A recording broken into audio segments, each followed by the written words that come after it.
I've made other videos about appraisals and what they mean and what buyers should be aware of, and sellers.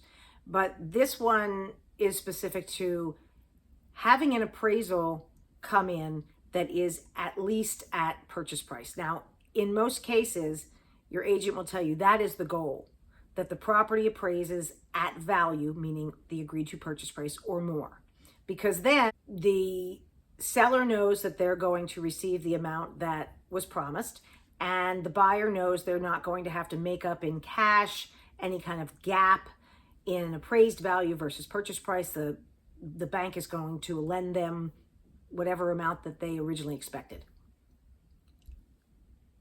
It doesn't always work that way.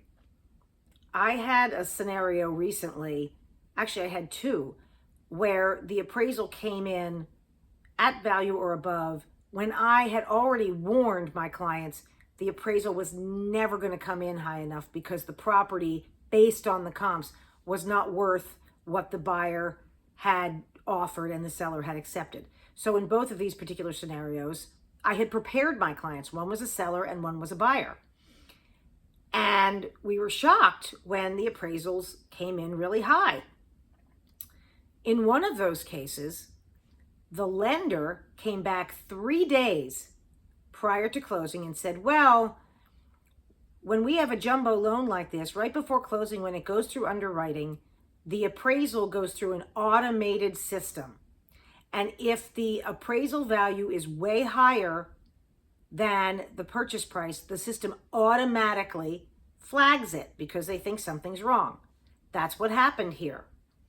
So they required that a second appraisal was done, and the second appraisal came in way lower, more like what I had originally told my clients to expect.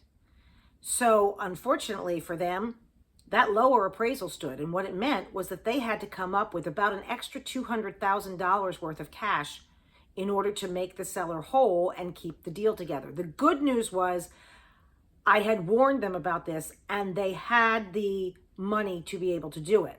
But the point is that there are circumstances where once the appraisal comes in, you can't necessarily wash your hands of the whole thing and be able to check that off, because as I learned here, in certain jumbo loan situations, there's a second look at the appraisal right before closing. And if it's way out of whack, this can happen. So be forewarned.